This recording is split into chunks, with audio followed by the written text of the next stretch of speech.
Assalamualaikum warahmatullahi wabarakatuh. Dan perkenalkan, nama saya Dwi Karnoto Mutarom dari Prodi Manajemen dengan nomor NIM 201 02614149.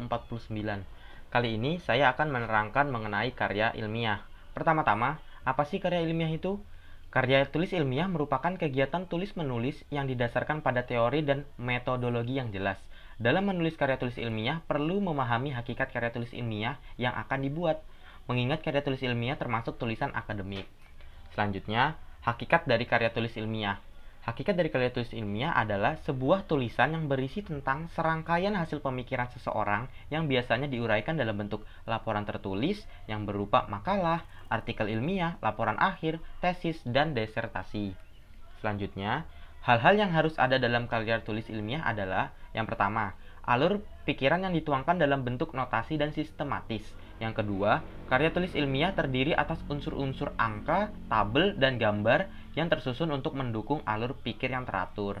Yang ketiga, karya tulis ilmiah harus memuat gagasan ilmiah lewat pemikiran dan alur pikiran. Selanjutnya ada ciri-ciri karya tulis ilmiah. Yang pertama, bahasa yang digunakan dalam karya tulis ilmiah adalah bahasa yang baku dan kalimat-kalimat yang efektif, serta struktur yang jelas.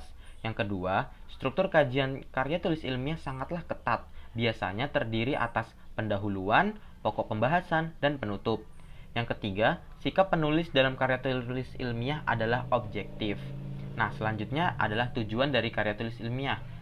Tujuannya yang pertama adalah untuk menyampaikan ide. Maksudnya itu, permasalahan yang ada agar lebih mudah dipahami oleh pembaca, maka penulis karya ilmiah membuat dalam bentuk karya tulis ilmiah tersebut. Yang kedua, sebagai tujuan akhir dalam penulisan di universitas, karya tulis ilmiah menjadi salah satu syarat kelulusan, seperti pada skripsi untuk mahasiswa S1, tesis untuk mahasiswa S2, dan disertasi untuk mahasiswa S3. Baiklah, bentuk-bentuk karya tulis ilmiah.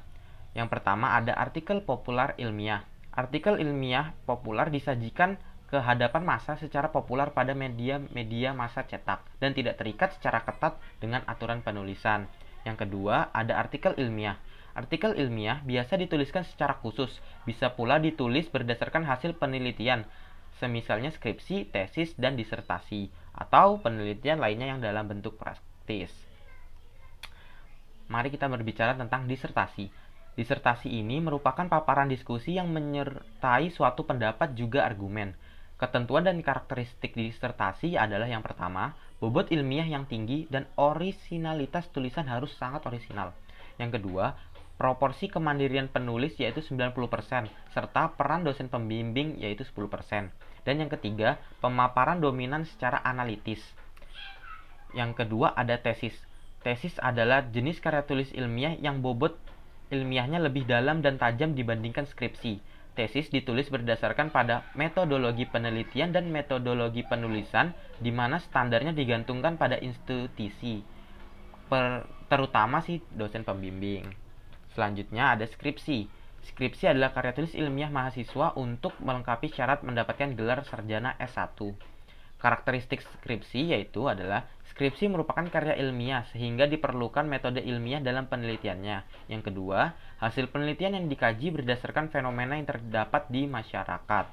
Jenis-jenis skripsi dibagi menjadi 4. Yang pertama, berdasarkan hasil pengembangan. Yang kedua, berdasarkan metode penelitian. Yang ketiga, berdasarkan kajian pustaka. Yang keempat, berdasarkan hasil penelitian lapangan. Selanjutnya ada kertas kerja. Kertas kerja dibuat dengan analisis lebih dalam dan tajam. Kertas kerja ditulis untuk dipresentasikan pada seminar yang biasanya dihadiri oleh ilmuwan. Yang kedua, tujuan menyusun kertas kerja adalah untuk membantu proses menyusun laporan keuangan dan mengurangi kesalahan yang mungkin dapat terjadi. Lalu ada resensi. Sistematika struktur resensi adalah judul resensi dan juga perwajahan atau jati diri buku. Nah, manfaat dari resensi itu apa sih?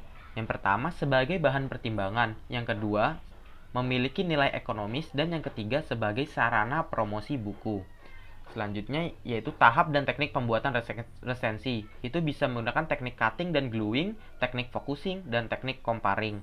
Jenis-jenisnya apa saja? Ada resensi informatif, resensi evaluatif, resensi informatif evaluatif. Selanjutnya ada makalah. Makalah secara umum adalah karya adalah salah satu jenis karya tulis yang bersifat ilmiah dengan pembahasan permasalahan tertentu berdasarkan hasil kajian teori atau kajian lapangan. Selanjutnya ada esai atau karya tulis yang relatif pendek dan membahas suatu subjek masalah dari sudut pandang penulisnya. Lalu ada kritik, yaitu karya tulis ilmiah yang berisikan penilaian baik buruknya suatu karya secara objektif. Dan yang terakhir ada teks akademik. Teks akademik atau teks ilmiah dapat berwujud dalam berbagai jenis, misalnya buku, ulasan buku, proposal penelitian, laporan praktikum, dan artikel ilmiah. Mungkin segitu saja yang bisa saya sampaikan atau saya paparkan. Untuk kurang lebihnya saya mohon maaf. Wabillahi taufiq wal hidayah. Wassalamualaikum warahmatullahi wabarakatuh. Terima kasih.